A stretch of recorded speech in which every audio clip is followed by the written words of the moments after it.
High friends, welcome back to speak English with Aishwarya. Speak English with Aishwarya तुमच्या आवडत्या YouTube चॅनलवर तुमचं पुन्हा एकदा खूप खूप स्वागत आहे, जिकडे आपण खूप सोप्या पद्धतीतून मराठीमधून इंग्लिश शिकत असतो दर बुधवारी आणि दर रविवारी. फ्रेंड्स, आजचा टॉपिक अत्यंत रिक्वेस्टेड, हायली रिक्वेस्टेड असा टॉपिक. मॅम, ॲक्टिव्ह व्हॉइस आणि पॅसिव्ह व्हॉइस शिकवा. ॲक्टिव्ह व्हॉइस कसा फॉर्म करायचा आणि मेनली पॅसिव्ह व्हॉइस कसा फॉर्म करायचा आम्हाला शिकायचं आहे. सो तुमच्या रिक्वेस्टमुळे आजचा टॉपिक असणार आहे ॲक्टिव्ह व्हॉइस आणि पॅसिव्ह व्हॉइस.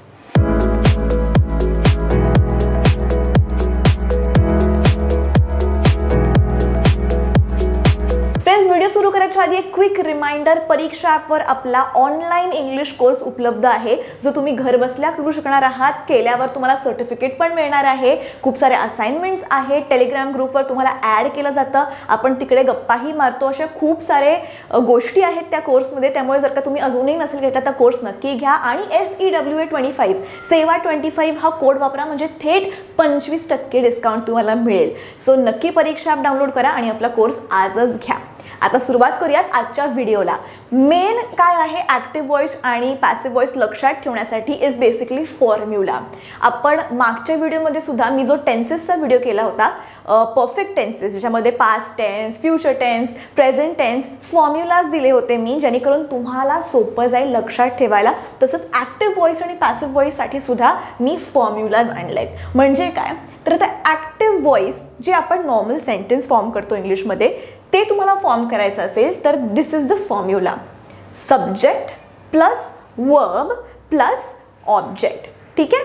सब्जेक्टच्या पुढे क्रियापद येणार, वर्ब त्याच्या पुढे येणार ऑब्जेक्ट. आणि पॅसिव्ह व्हॉइसचं काय फॉर्म्युला आहे, ऑब्जेक्ट इकडे काय आहे, सब्जेक्ट पहिले आहे, पण पॅसिव्ह व्हॉइसचा फॉर्म्युलामध्ये काय आहे, ऑब्जेक्ट पहिले येणार plus verb to be. To be म्हणजे असणे. ठीक आहे. टू बी म्हणजे असणे आणि त्याचे वेगळे वेगळे फॉर्म्स आहेत, like is, am, R.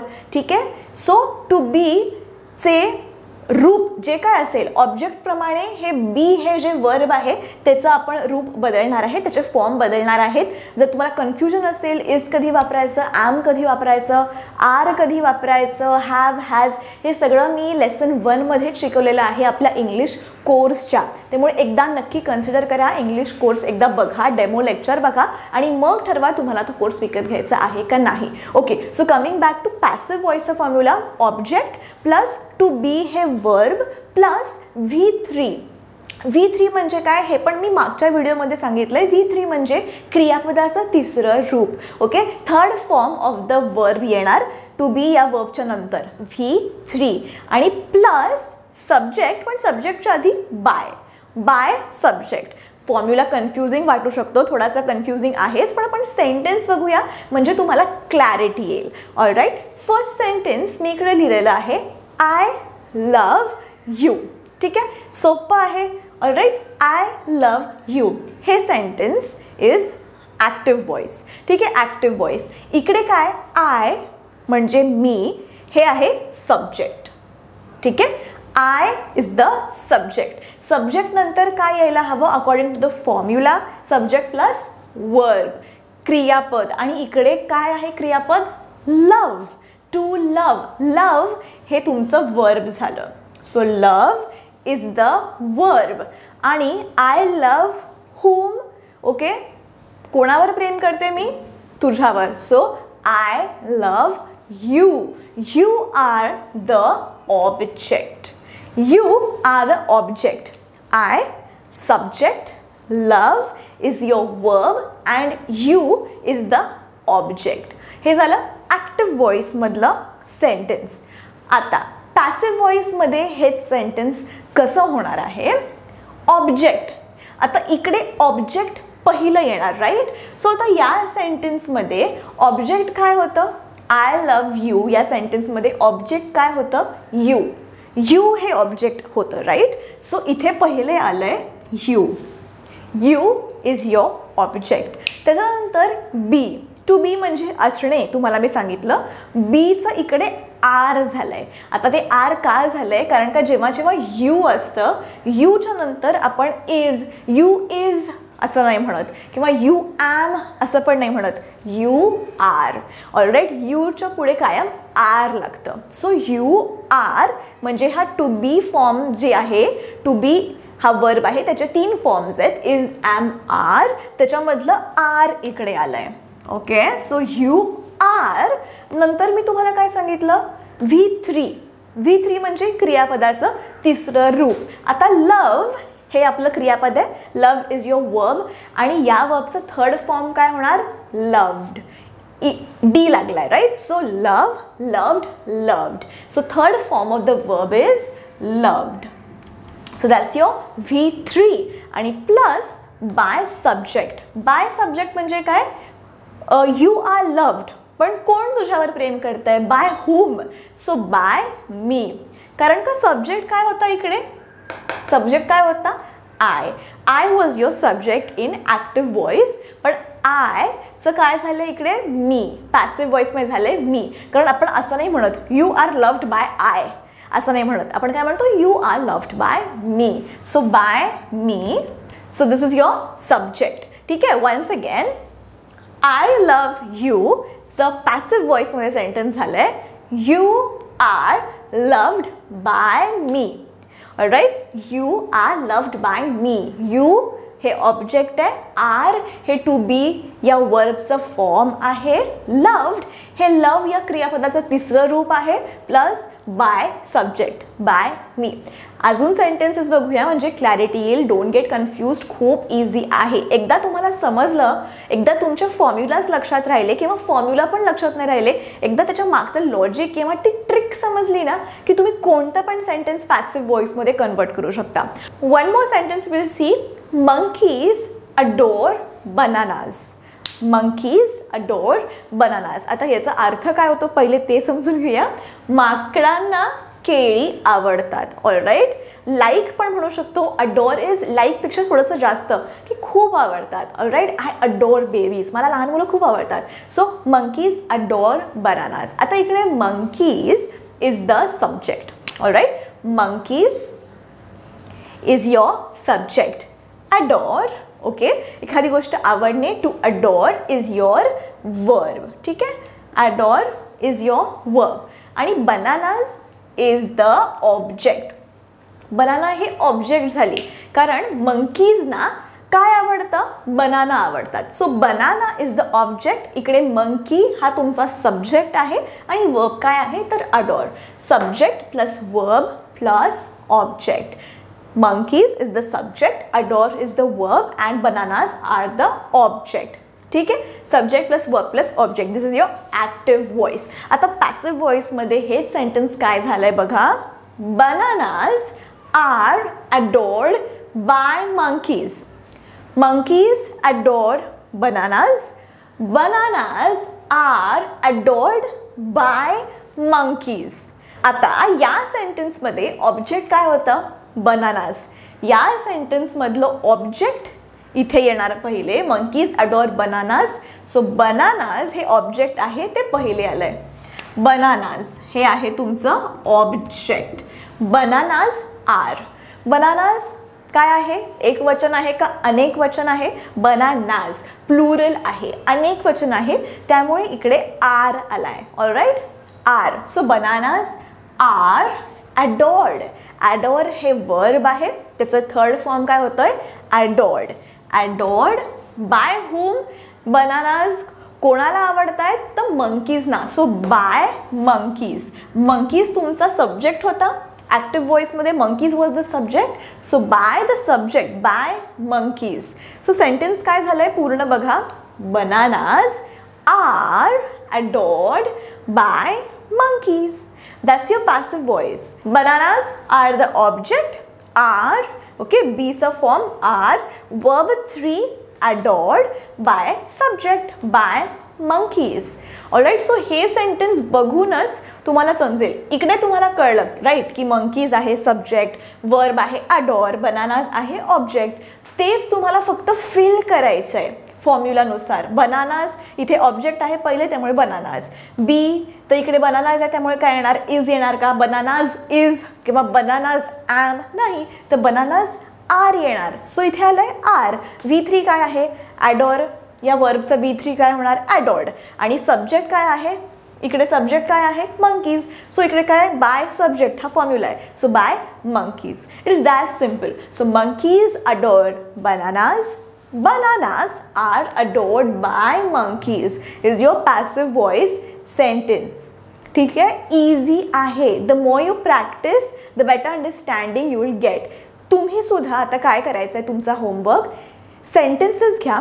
He sentences सोडून वेगळी सेंटेन्सेस घ्या, नॉर्मल सेंटेन्सेस, ॲक्टिव्ह व्हॉइस आणि पॅसिव्ह व्हॉइसमध्ये करून कमेंट करा खाली. ऑलराईट. गुगलवर काही तुम्हाला सेंटेन्स मिळतील.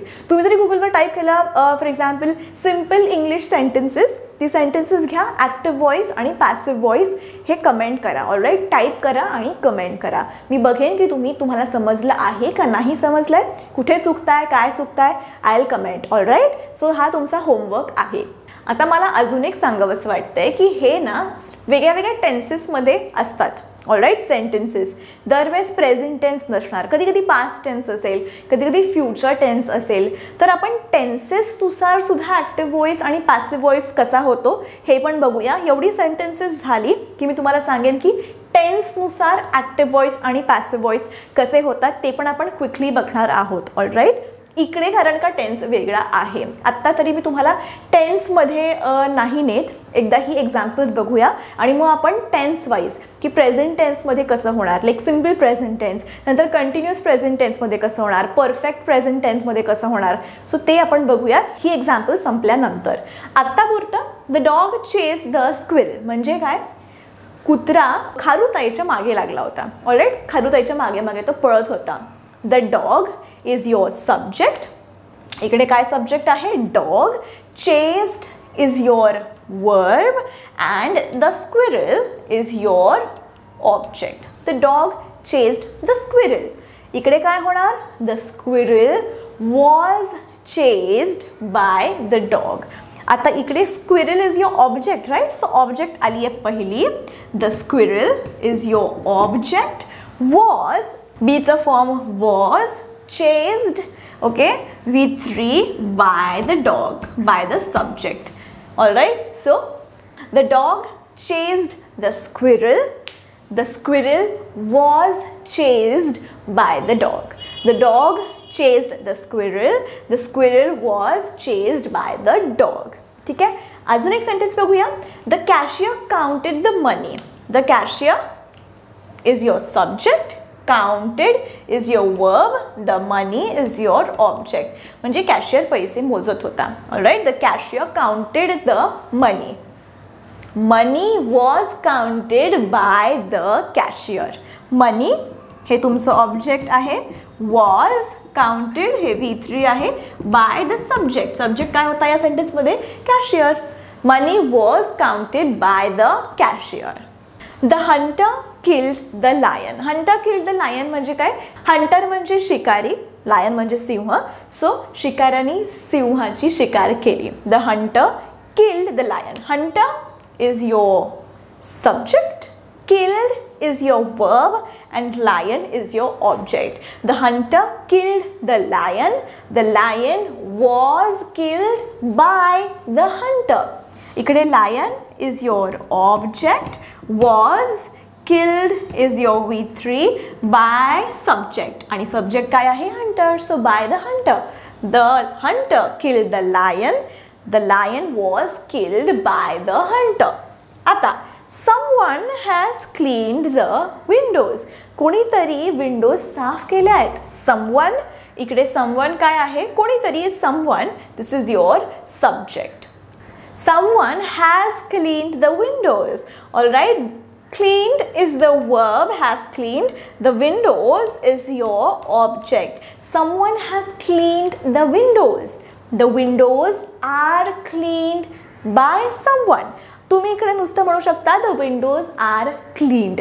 जेव्हा सब्जेक्ट आपल्याला माहिती नाही आहे कोण आहे, ओके, कोणी केली आहे ती ॲक्शन, ती कृती कोणी केली आहे हे जेव्हा माहिती नाही आहे तेव्हा बाय समवन असं शक्यतो आपण म्हणत नाही. आपण काय फक्त म्हणतो the windows. Okay, the windows काय आहे? ऑब्जेक्ट. क्लीन्ड हे आहे तुमचं V3. That's it. The windows are cleaned. Okay, the windows are, कारण का प्लुरल आहे, बीचं फॉर्म, द विंडोज आर क्लीन्ड. इकडे तुम्ही बाय सब्जेक्ट हे गाळू शकता का, कारण का सब्जेक्ट मला माहिती नाही आहे कोणी केलंय. आता जर इकडे असतं की ऋतू has clean the windows, okay, मला माहिती की ऋतूने विंडोज साफ केल्या आहेत, तर मी म्हटलं असतं the windows are cleaned by Ritu. पण इकडे बाय समवन आहे, सो त्या समवनला कशाला इम्पॉर्टन्स द्यायचे, we don't know who the person is. So the windows are cleaned, someone has clean the windows are cleaned. ठीक आहे, the windows are cleaned. That was, थोडेसे तुम्हाला मी बेसिक एक्झाम्पल्स दिले ॲक्टिव्ह व्हॉइस आणि पॅसिव्ह व्हॉइसचे. आता आपण टेन्सनुसार एक्झाम्पल्स बघूया. ऑलराईट, काळानुसार, भूतकाळ, वर्तमान काळ आणि भविष्यकाळानुसार आपण ॲक्टिव्ह व्हॉइस आणि पॅसिव्ह व्हॉइस बघूया.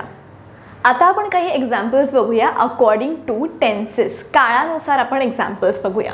प्रेझेंट सिम्पल टेन्स म्हणजे साधा वर्तमान काळ. Okay, I do my work, I do my work, हे झालं ॲक्टिव्ह. पॅसिव्हमध्ये काय होणार, my work is done, my work is done.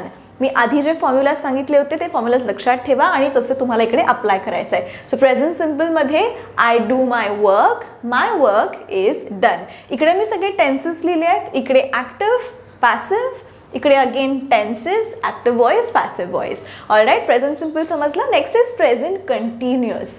Okay, चालू वर्तमान काळ. Present continuous, I am doing my work. Okay, म्हणजे मी काम करते आहे, I am doing my work. Passive voice काय होणार, my work is being done, my work is being done. Alright, past simple tense म्हणजे साधा भूतकाळ, I did my work. Okay, I did my work. Passive voice, my work was done, my work was done. Past continuous tense, चालू भूतकाळ, active voice sentence, I was doing my work, मी काम करत होते, I was doing my work. Passive voice काय होणार, my work was being done, my work was being done. ठीक आहे.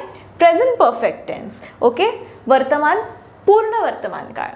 Present perfect tense, I have done my work, मी माझं काम केलं आहे, I have done my work. Passive व्हॉइसमध्ये काय होणार, my work has been done, my work has been done, I have done my work has been done.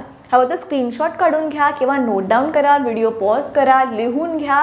But हे टेन्सेसनुसार लक्षात ठेवा, तुम्हाला एक आयडिया येईल की कसं होतं active to passive. Next is past perfect tense. Okay, म्हणजे पूर्ण भूतकाळ. Past perfect tense, I had done my work, I had done my work. पॅसिव्हमध्ये काय होणार, my work had been done, my work had been done, I had done my work had been done. Next is future simple. Okay, भविष्यकाळ. Okay, साधा भविष्यकाळ, I will do my work, मी माझं काम करेन, I will do my work. पॅसिव्हमध्ये काय झालंय, my work will be done, my work will be done. तसंच फ्युचरमध्ये जेव्हा आपण going to, I am going to do my work, जेव्हा आपण असं म्हणतो I am going to do my work, तेव्हा my work is going to be done, my work is going to be done. I am going to do my work is going to be done. आणि आता modal verbs, जेव्हा आपण modal verbs वापरतो त्याच्यावर पण मी video केलेला आहे आणि ॲक्टिव्ह पॅसिव्ह व्हॉइसचं अजून एक्सप्लेनेशन हवं आहे तर ते आपल्या इंग्लिश कोर्समध्ये सुद्धा आहे. मोडल वर्ब्सवर वेगळा चॅप्टरसुद्धा आपल्या कोर्समध्ये आहे, सो नक्की बघा. Modal verbs, I must do my work, I must do my work must be done. I must do my work, passive voice मध्ये झालंय, my work must be done. Once again screenshot काढून ठेवा किंवा note down करा, video pause करा आणि टेन्सनुसार लिहून घ्या ॲक्टिव्ह व्हॉइस आणि पॅसिव्ह व्हॉइस आणि आधीचे फॉर्म्युलाज पण लिहून घ्या. वन्स अगेन क्विक रिव्हिजन करायची असेल तर मी क्विकली वाचून दाखवते. I do my work, my work is done. I am doing my work is being done. I did my work was done. I was doing my work was being done. I have done my work has been done. I had done my work had been done. I will do my work will be done. I am going to do my work is going to be done. I must do my work must be done. Friends, I hope तुम्हाला आता active voice आणि passive voice समजला असेल, clarity आली असेल. All right, मी homework सांगितल्याप्रमाणे तुम्ही वेगळे सेंटेन्सेस घ्या आणि active voice passive voice type करून कमेंट करा. तर मग तुमचे कमेंट्स रीड करून सांगता येईल की तुम्ही बरोबर लिहिलं आहे का चुकीचं लिहिलेलं आहे. I hope you understood the video. Once again मी तुम्हाला कायम आठवण का करून देते, कारण का खूप स्ट्रक्चर्ड सिलेबस आहे आपल्या कोर्सचा. Step by step me English शिकवलं आहे, त्यामुळे मी वारंवार तुम्हाला आठवण करून देते. परीक्षा ॲपवर आपला कोर्स आता उपलब्ध आहे. तुम्ही कुठेही बसून कोर्स घेऊ शकता. 28 लेसन्स आहेत. काय काय सिलेबस वगैरे आहे हे सगळं मी तिकडे परीक्षा ॲपमध्ये लिहिलेलं आहे. एकदा नक्की बघा आणि आवडल्यास नक्की कोर्स बाय करा. सेवा25 हा आपला कोड आहे. तो कोड टाकल्यास तुम्हाला थेट 25% डिस्काउंट मिळणार आहे. All right, that was it for today. And मला इंस्टाग्रामवर फॉलो करायला विसरू नका. इंस्टाग्रामचा ID खाली येतोय आहे, ऐश्वर्या पाटेकर. काही क्वेश्चन्स असतील तर मला तिकडे DM करा. इंस्टाग्रामवर फॉलो करायला विसरू नका. And I will see you all in the next video. Until then keep practising English and take care.